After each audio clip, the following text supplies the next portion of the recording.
Hi, I'm Josh Aronson.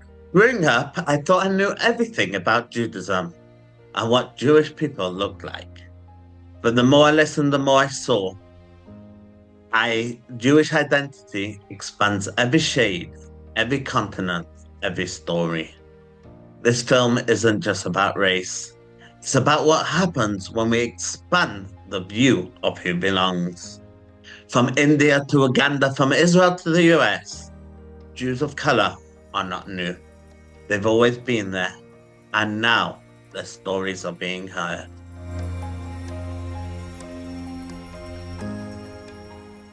We're now joined by an Israeli Ethiopian success story. Her Excellency Belenish Sabadia, a former ambassador to Ethiopia, was born herself in Ethiopia. She later became ambassador to Ethiopia, changing the landscape and creating opportunities for Ethiopian Jews. She currently works as the director of Southern African countries at the Israeli Foreign Ministry. Belenish, welcome to the show. You yourself have a incredible story of people, Jews of color. I mean, it's a personal story of yourself, of Jews with color that have succeeded in life. Can you Yeah. please tell us about it? Tell us, for those audience members that don't know who you are, tell us a bit about you, your life story. Mm-hmm. Okay. Thank you for having me. It's a wonderful opportunity. It's always nice to speak about myself.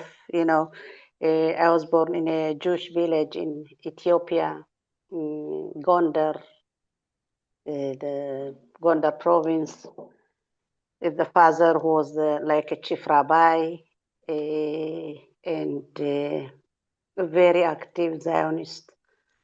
And my brother Yosef was also the one of the first students to come to Israel to study modern Judaism and to go back to to Ethiopia, sorry. And both of them were my teachers. I'm the youngest of 9 kids, and then I moved to Israel in 1984 as a young teenager. Coming to Israel by myself, I left my family back in Ethiopia and come to Israel to be the part of the Jewish community. I fulfill the dream of my parents, grandparents, and our Judaism started 2,500 years ago. So it's to fulfill the dream that to be the part of the Jewish community in Israel. In 1993, I was accepted to be a cadet at the Ministry of Foreign Affairs for the first time. Ethiopian diplomat started to at the ministry. It was a big wow everywhere, and then I had such a wonderful time working, representing Israel.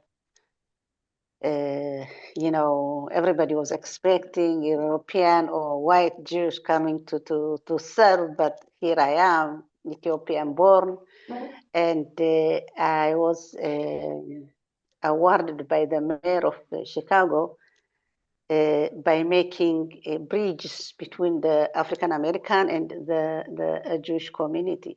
We were doing this after 1 year being in Israel. Then I was appointed to be the Israeli ambassador to Ethiopia. It was a history. Closing the circle, I left Ethiopia as a teenager, but going back as an ambassador was just something which did wow for the here. It was in the media, every media in Israel, even in the world, that Ethiopian-born Israeli grew up here and went back to Ethiopia. Going around, meeting with different ambassadors to learn from them. what's to be an ambassador. I know the diplomatic, but to be an ambassador, it came to me early. I wanted to be an ambassador to Ethiopia, but I didn't expect it will be coming in a short time. So I just went around and started to learn. For the first year, I was just everything that I was invited, I was going. I was going, sitting and understanding the mentality, what do I need to do, and as I told you, I was very lucky. I spoke Amharic. I speak Amharic. Then I was just sitting there and listening to people. What's important? One of the most important, and people talking about it, is for the first time to bring the Israeli Prime Minister to visit Ethiopia. I'm sure the relationship between the two countries did get strong since that time.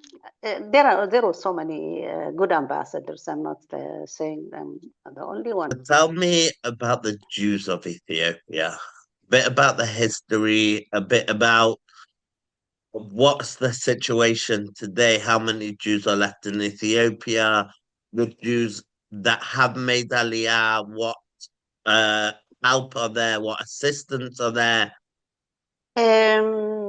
I think we have about 160,000 Ethiopian Israelis, including the one who was born here. You move to Israel and you face so many difficulties. It's not easy. When we speak about our community, it is, we are different. We are Jews, like in the Bible, but we are different. They have to face the new culture, the new language, a modern country. We live in love in Ethiopia, but it's different here. Our Aliyah is for the love of the state of Israel, for to believe that we are the part of these people. It's to fulfill the Zionism dream, to build this country. So tell you no racism in Israel, it will be false. There are racism in Israel, but we have to know how to fight it. If we are the problem, we'll be the solution. Oh, I mean, we have to bring that story to show to our kids. We can do it. We can be successful if we work very hard. That has to be the message to fight, to fight the racism. If they see successful people, they can be successful. So How is Israel shaping towards that acceptance of Jews of color, that bringing Jews of color into a society, into a integration? I mean, we see a lot of haters online saying Israel's apartheid. We obviously know that's not so. Can you explain like how that integration showcases that Israel is not apartheid? whomever speaks about apartheid, they don't know apartheid. What's apartheid? I studied about apartheid in South Africa. When the bus is different to the black people, the bathrooms, what are they talking about? I mean, this country has to be for all colors. I mean, Jews from Ethiopia, India, Latin America, or Europe, coming to this country to build this country. So, I mean, apartheid is another story. I mean, even if they're talking about the Arabs who live here, I invited them to take this light train with me and to see who's traveling, who's taking that train, Arabs, Jews. Orthodox, non-Orthodox. I mean, everybody is using the same bus, the same train. Can you tell me what you want from the future of Jews of colors in Israel and around the world? To be a good Jew, to love Israel, because it's the only Jewish state we have. Wherever you are, be proud with what you are. I mean, I'm very proud to be an Ethiopian. It's just, that's who I'm black, I'm Jewish, I'm an Israeli, and I'm a woman. Which colored people, just believe in yourself. Explain who you are. Speak about history, your history. I'm always talking about the history of Ethiopian Jews. So speak about it. Belenis Zabadia, thank you very, very much for being on. One of the agencies that support and assist the aliyah and integration of Jews of color to Israel is Karen Isod, United Israel Appeal. Joining me today is Sam Grunswig, world chairman of Karen Isod, who will explain about his job of aliyah and integration of Jews of color in Israel's society. So I'm sitting with Sam Grunswig, Karen Isod chairman. For viewers who may not be familiar, can you just explain what's the role of Karen Isod in supporting aliyah and integration in Israel? Karen Yesod, first of all, generally speaking, Karen Yesod is one of the four founding national institutions of the State of Israel. As part of the modern day Zionist movement, we were founded over 100 years ago in 1920 to be the official fundraising arm for the State of Israel. And we work with Jewish communities across 45 countries in 60 different campaigns. And we also work with Christian Friends of Israel. And we have three main focus areas that we raise money for. And the first one of them is for Aliyah and integration. So Aliyah and integration, strengthening Israeli society with an emphasis on the weaker populations, and then connecting diaspora communities with Israel. There's this notion in the West that Jews are white. And the reality is you come to Israel and we are a colorful people. You know this yourself. We come from so many different countries, and not just from the West and not just from Europe, but from Sephardic countries and countries from the East. And I think it's very exciting. I think the idea of thinking about Jews of color specifically who, after generations of being disconnected from their Judaism, now reconnecting and coming back to the land of Israel, it really makes it very emotional and moving.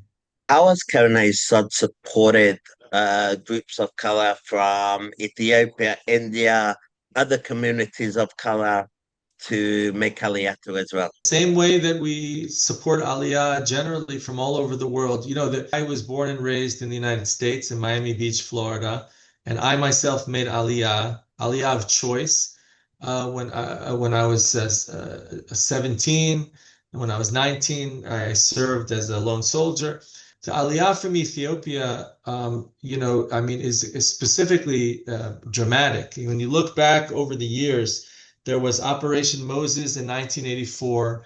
There was Operation Solomon in 1991, where over a period of, I think it was 36 hours, over a period of 36 hours, over 14,000 Ethiopians were brought to Olim, new immigrants to Israel. I mean, that's incredibly dramatic. I mean, I remember hearing the stories about how those same families and new immigrants had certainly never been on a plane before.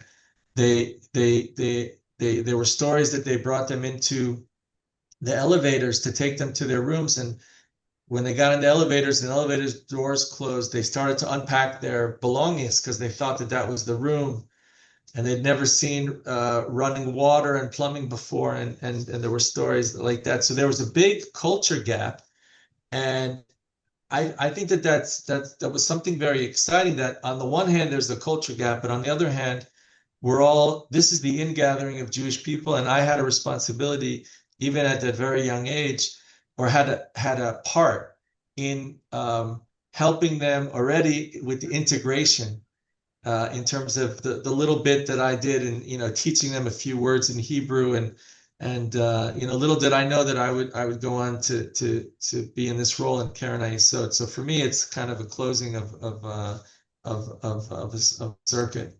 What are some of the challenges that Ethiopian and Indian Jews go through the process compared to other immigrant groups? And how does Keren HaYesod coordinate with the Israeli government and the Jewish agency to ensure smooth immigrant absorption for them? I think when it comes to Aliyah for Ethiopians and Olim of color, their challenges, I think, are different and are more acute as compared to say Olim. Certainly Olim from the West. There are special programs specifically for Olim of color. First of all, there's some 20 absorption centers across Israel that are operated by the Jewish agency, funded in part by Keren HaYesod. And I believe during the couple of years or so that those Olim are in these absorption centers, it's not just a place to live, but there are programs that we fund and that the Jewish agency operates that helps them integrate, both in terms of culture, learning, language, housing, and also vocation. And have issues of racism, discrimination affected their integration? And does Keren HaYesod address those realities of the racism? And obviously, of course, there's also education and employment. What has been done? Unfortunately, racism exists just like it exists everywhere in the world. It also exists here in Israel, unfortunately, and we've seen over the years that there have been different social movements to bring that to the forefront and try to address that. Previously served as Consul General of Israel in Los Angeles, which is one of the most diverse Jewish communities in the world. What lessons from that role do you bring to your current position of Keren HaYesod? And how do you compare the experience of Jews of color in the diaspora with those who have made Aliyah in Israel? I think from my experience serving in Los Angeles and in the Southwest of the United States as Israel's Consul General, I was exposed even to a greater extent to the fact that it's not just one Jewish community, it is several communities, and it is diverse, both in terms of backgrounds. We had, first of all, there's a large Russian-speaking Jewish population. There you have the Persian Jews that came from Iran, many immediately after 1979. Among those communities were also many Jews of color. And that was also a very important part of my experience there when it came to building coalitions of groups, whether it was Jews of color or also some of our Christian and even Muslim non-Jewish friends and friends of Israel, coalitions of Israel supporting communities. We found it was often most effective coming from those communities of Jews of color. How can diaspora Jews support the integration of Jews of color in Israel? And do you see younger diaspora Jews engage more with the stories of Jews of color and their place in the broader Jewish narrative? It's especially important for the world to see that that when we talk about Jewish communities and people of Israel, that we're talking about people of color, because we know that Israel is accused oftentimes of all kinds of ridiculous things like apartheid and discrimination against different groups. And it's important for the world to see that we also are made up of many Jews of color. What gives you the most hope about the future of a diverse and united Jewish people? Really, what gives me the hope is the spirit of our people. When I think about the difficulty of just the last 22 months with the atrocities of what happened here on October 7th. And then you add to that and the seven front war that Israel faced. And then you add to that the additional front of anti-Semitism in the diaspora. As a Jewish people, we have every reason to be pessimistic and to be negative and not to see a future. But the spirit of our people, and we have shown this, is to, first of all, to show solidarity, to really stand shoulder to shoulder, and that's shoulders of Jews of color and standing next to Jews that are of less color, and all the different shades together, standing with one another. And that's something that I've seen both in Israeli society and in the diaspora, from all walks of life and from all colors, coming and supporting one another, crying on each other's shoulder, putting their shoulders there to be leaned on. And it's that spirit that gives me the hope for the future. I think that's a very important lesson, the idea that to be united and to be with a high level of solidarity, that does not mean that we all need to look alike and act alike and have the same cultures. Yes, we have more that is in common with one another than our differences, and we want to focus on the common, but we want to celebrate the differences. Thank you very, very much. Joining us today is Sarah Nakinto, Vice President of the Sub-Saharan Jewish Alliance and Chairperson of the Uganda's Inter-Party Women's Platform. Sarah is a powerful voice for Jews of color in Africa, advocating for inclusion, representation, and a vibrant, diverse Jewish identity that reflects the continent's rich heritage. Shalom, Sarah. Can you tell me a bit about yourself and your role within the Abadaya Jewish community? Who are the Abadaya tribe? How do they come to practice Judaism? What's your history? The history of Abayudaya started way back. We celebrated 100 years of Judaism in Uganda in 2019. So the history, you see, goes way back in 1917. Yeah, when Kakungulu started this. It was started by Kakungulu, who first did circumcision, then started Shabbat, and then extended what he believed in into the eastern region of Uganda, which is Zimbabwe. They faced a lot of challenges as they were going. There was imprisonment. But finally, they managed to join one synagogue in Kenya, and they came back. The local Jews began hiding because Judaism was banned. So they went underground, and they were practicing underground, and most of the people were compromised to other faiths. They said our faith, like Judaism, will be totally out. They started small. They began the kibbutz that we already celebrate each year now. So this kibbutz brought about several youths to come back together, to start praying in the open, of course, slowly by slowly, and now this is how Judaism came back into the country. Yeah, so basically Judaism is thriving. We are over 10,000. What does Judaism mean to you personally and to your community? Judaism means a lot to us. One, going back to our roots. For example, the Torah says, when you reach at the crossroads, go back and find the older ways or the older roots and begin from there. Talking about cultures and tradition, is there any Jewish rituals that are unique to the Abadaya tribe? There is the way we sing. The Abayudaya have their own songs currently. how they handled the Jewish education, how they handled the Torah study, the Hebrew languages, the teaching to the next generation of the Jewish culture. So Judaism begins with us in our homes. We started reading Torah as in parashas as they are, sharing and everything. So we began learning. So whatever we learned, we practiced. For example, we started with Shabbat.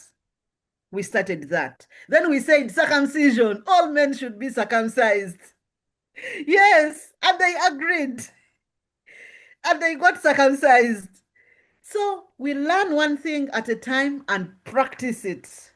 Our husband began teaching us the Hebrew. He's good. He can speak fluently. He can converse. Then he started teaching us. Currently, we know how to pray using the Hebrew side. Of course, we are not too fast, but at least we are there.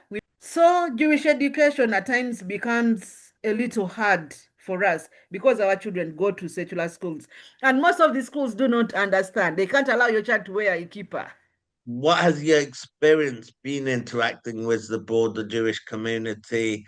Have you experienced racism, exclusion? Some people welcomed me, and others were wondering, how did you?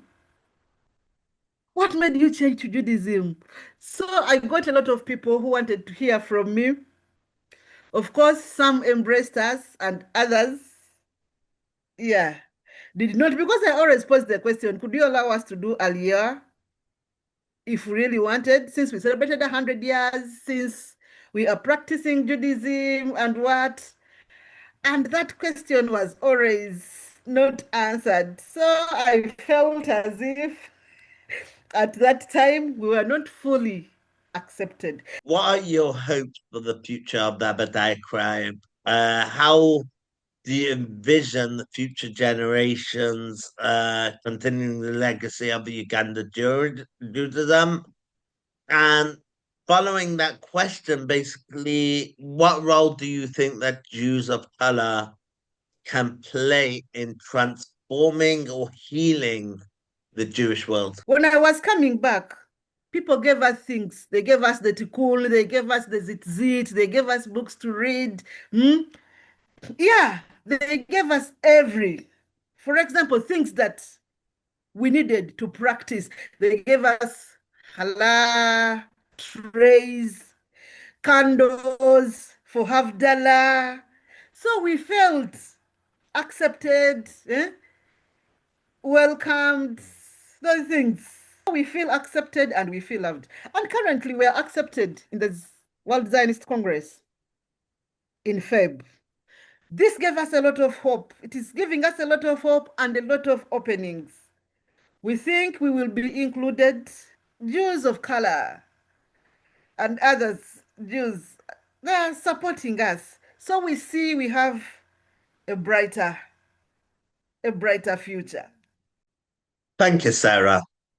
Next, we bring you a powerful conversation featuring members of the President Herzog's Voice of the People Council, a global gathering of 150 influential Jewish leaders from around the world. Joining us are Nate Looney of the Jewish Federation of North America, actress Kastori Katora Anderson, activist and philanthropist Paula Petro, and community organizer Zahava Tesfa, which leads this discussion. I'm grateful for the Voice of People Exit team for allowing us to share this moment, a raw, honest conversation about Jewish identity, belonging, activism, and the lived experience of Jews in color. Today, we are going to hear personal stories about identity within our Jewish community. Each speaker will begin by sharing their story through a personal lens and answering the following question: where you grew up and how your Black and Jewish identity have presented or not in your early life. My family has had an affinity for Jewish people. My grandparents worked for Jews. Jews have been in my life. And so at the age of 50, I went to talk with a local rabbi who didn't turn me away, accepted me as her student, with stipulations, learning Hebrew, going to classes. And at the same time, there happened to be a B'nai Mitzvah, an adult B'nai Mitzvah class starting, which I joined. So I totally immersed myself in learning, in community, and embraced my Judaism. I'm Nate, Nate Looney, and I'm in Los Angeles. And so from a very young age, I had interactions and friends that were Jewish, even though my family was a combination of Baptist and Episcopalian. Friends said, well, just be Jewish. And my answer was like, well, there's no such thing as a Black Jew. And that was my own defense because I didn't know any better, but I went home because this was early internet days and started researching Judaism, and sort of it piqued my interest. I didn't actually become Jewish until I was 25. I started practicing when I was 13, but I didn't actually convert till I was older because I understood that as a Black Jew, my Judaism would always be questioned. And as a result, I wanted to wait until I was in a community that I was going to be a part of. So I'm Keturah Hyman. Some of you may also know me as Kasturi Anderson. One's my Hebrew name, and then one's my American / not even American name. So just to put a little backstory to that. So I was born to a Japanese, Native American, and Jewish mother. And I was born to a Afro-Latino Belizean father. So I was born Jewish. My mother's grandmother, my mother's mother was Native American through and through, 100%, and my mother's father was Jewish. So when they married at ages 12 and 17, wildly enough, my grandmother converted to Judaism as my father was a born Jew. And then all of my grandparents were born, all of my aunts and uncles were born. My mother was born Jewish as well. I never knew until I became an adult that there were Black Jews and white Jews and Asian Jews and Hispanic. In my upbringing, Jews were Jews. When I got older and I started to study and learn the intricacies of Judaism, I said, wow, like I need to go and embrace this. And so what turned in was supposed to be just a trip to learn about Israel turned into an experience that led me to Masa, to going to Israel and teaching English to Israeli and special needs students, and then saying, okay, look, I'm gonna find a job here. And I started producing, and I said, you know what, I'm gonna make Aliyah. And none of these things were planned. It was always just a trip on Birthright, from seeing Broad City to saying, okay, I'm gonna go my last year because that looks fun and wild and kooky. And it was like Big Brother on steroids with my group. I went on LA Way Entertainers, which was the first ever cohort specifically for entertainers. And so my journey was kind of a an experience journey, because I always knew myself to just be Jewish and didn't know any separations or segregations in that space. That people see differently my identity as Jewish, and then what it means to be an Ethiopian Jew and an Ethiopian Jew in Israel. When and where did you first become aware that your experience might be different than others in the Jewish or Black communities? For me, until I went to Israel, that's when I realized, oh, but then there's a whole nother layer to that. Then now there's the Ashkenazi, Mizrahi, Sephardi, and I'm supposed to have a different experience as a Black Jew, but I don't have that and don't know what that is, and have a sense of, do I have the sense of guilt behind it because I feel like I should, or because I don't know if I'm supposed to? I'm looking for those differences, or what do I have in common with, other Jews of color? What do I have opposed to just how I naturally was in a space of we're all Jews, and the only difference I know is that I'm an American Jew. Coming into Judaism fully as an adult, I knew that my experiences would be different already from my born Jewish friends. My Jewish and my Black, and actually my multi-ethnic experiences. I identify as a Black Jew, but I have a lot of other stuff mixed in here as well. I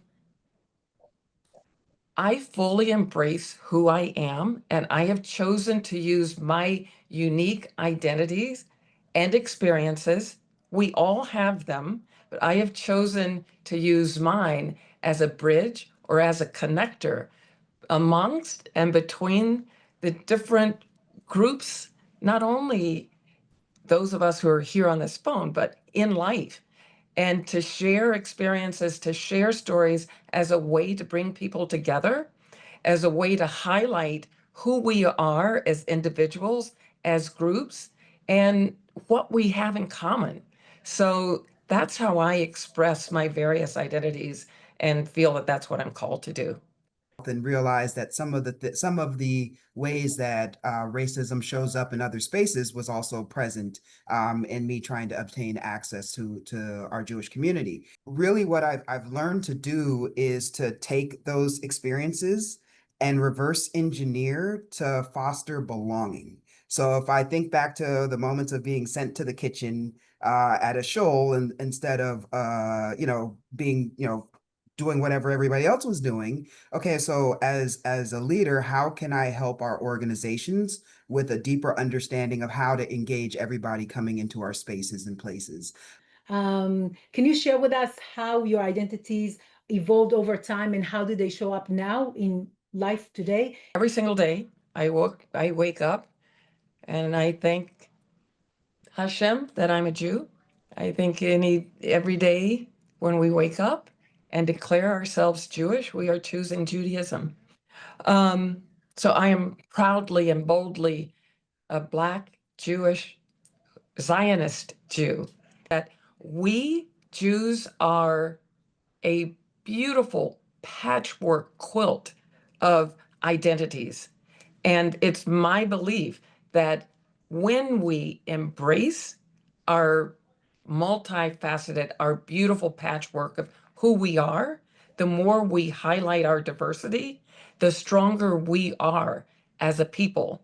And the more the world will have to see us, not as just a one-dimensional stereotype, but a beautiful, diverse rainbow of people who are stronger together. Yeah, I'm in that explorative phase, happily in that explorative phase because it's a lot of fun. And like Paula was saying, I speak to the same thing where I am loudly, proudly, happily, and vocally Jewish, but I am still learning what that means for me. What I can say is it means resilience, it means perseverance, it means community for me. Have you experienced anti-Semitism, whether in Black spaces, broader society, or elsewhere? And how has that shaped your sense of identity, safety, or maybe community? My family taught me that I could be anything and everything I wanted to be and that I would be successful. So that is how I have defined myself, and it has taken resilience because, hey, it ain't easy being Black and it ain't easy being a Jew.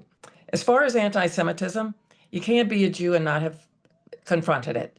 I feel like, we have this undercurrent of hatred that's always been a part of this country, and that we have our own individual experience, and then there's the experience and identities of the people that are around us. Victoria, תודה רבה.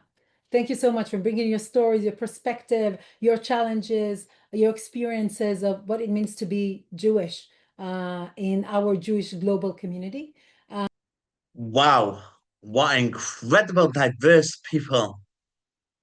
And it's such an honor for me to be a council member of the Voice of People together with you, working for a change for Israel diaspora and Judaism relationships. You guys are incredible. And I feel so lucky to be a part of it. Joining us now is Isaac Tanjum, Program Director for Degel Menashe, an Israeli-based NGO supporting the B'nai Menashe community from Northeast India. Having made Aliyah himself in 1997, Isaac works tirelessly to facilitate the immigration of this unique community to Israel and to navigate the challenges they may have. Welcome, Isaac, to the show. Thank you for being here. Can you tell me a bit about the story, the history, origins of the B'nai Menashe tribe? In the early times, only the New Testament was translated into local languages. And so people had not much idea about the Old Testament. But then when people became more educated and people learned English, they started to read the whole Bible in English.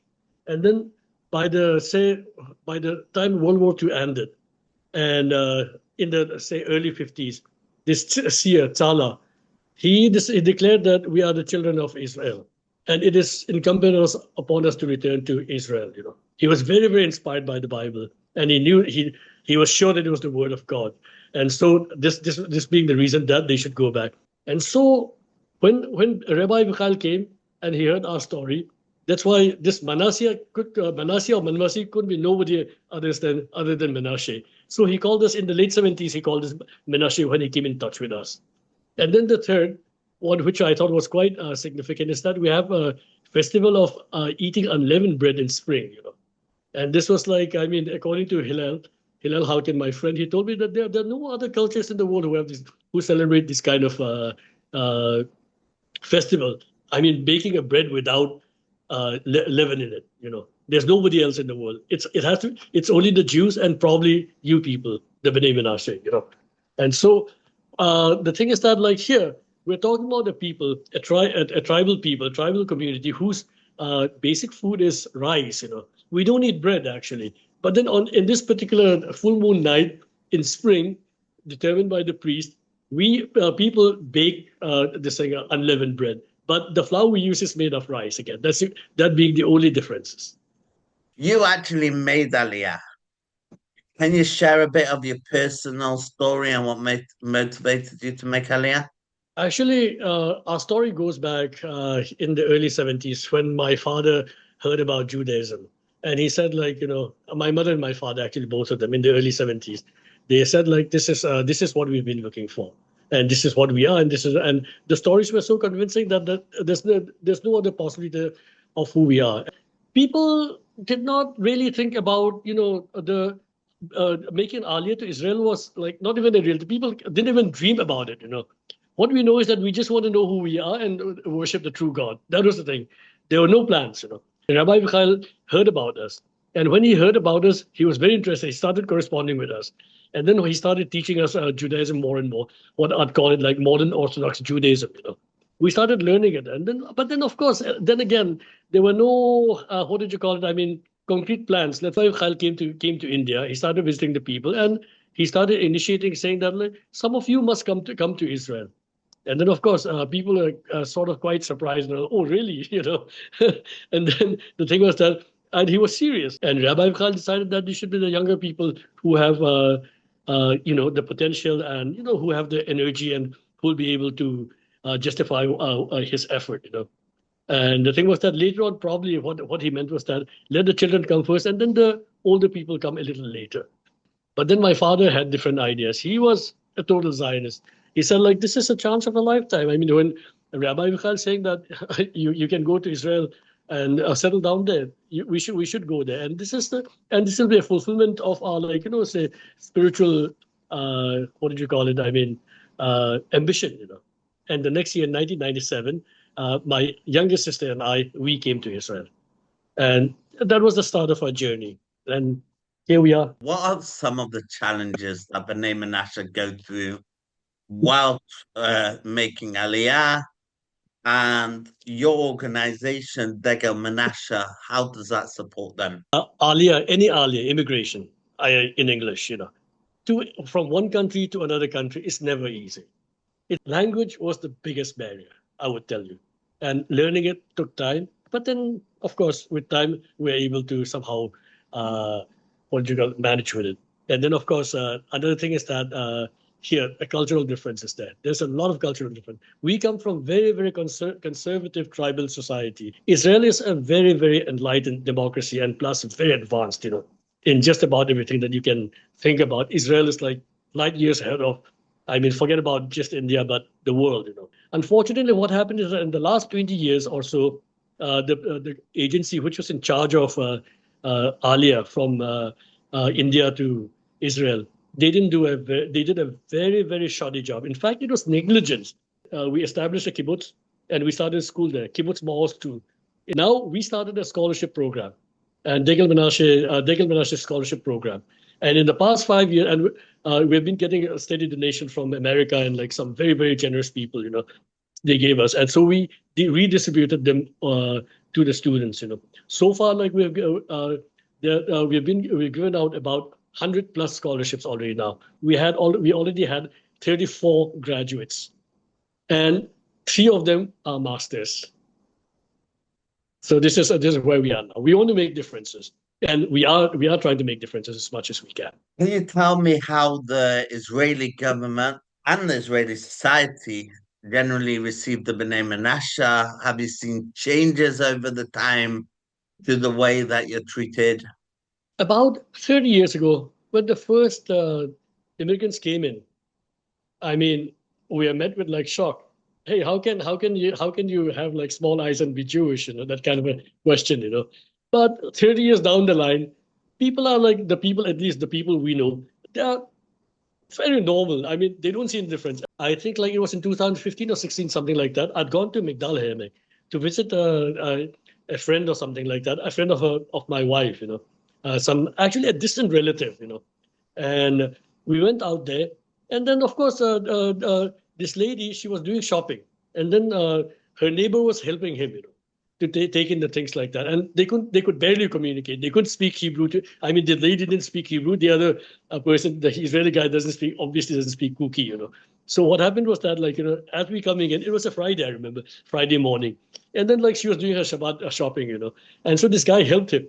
And so the thing was that, like, I also went to help them and things like that. And I introduced myself and I told him, wow, that was very nice of you, And why are you helping? I mean, there's no obligations of you to help. And all. Oh, I know you've been in Menashe people. You are probably one of the politest people that I've met. And then the thing is that, like, my job is to help you because my grandmother, my grandfather, about like so many years ago, when they came from Tunisia, they were exactly like you. And then I know how they feel. And so I feel that my job is to make you welcome and feel at home. It was very, very touching. Have you seen hatred towards you, racism? First of all, I came to Israel about 26 years ago, and I've lived continuously for about like 17 or 18 years now. I have not experienced even one incidence of racism till now. I'll tell you one thing, my personal impression, there's so many of us. There are Yemenites, there are Ashkenazi, there are Moroccans, there are Mizrahis, there are like Ethiopians. And now we add to the latest trapeze of colors in the, beautiful like fabric what Israel is, the B'nai Menashe. In what ways do you think the experience of the B'nai Menashe is similar or different to other Jews of color around the world? What I think the best thing we can teach the Israelis is that like family values, we like to stick together. We like to get together at Chagim, and then we like to live next to each other, and there's that close bond and warmth. How do issues of race and color impact your community's sense of belonging, both in Israel and back in India? Community that's growing up in Israel and the community that's growing up in India right now, they're very different now. I'll tell you one thing.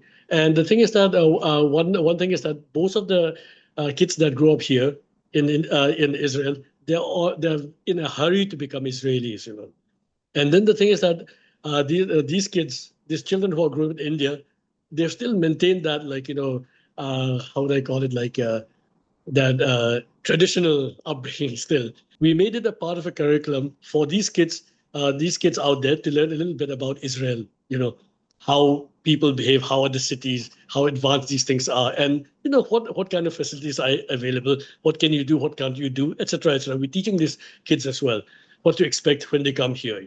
Can you tell me, obviously you've had traditions that are different to regular Jewish traditions.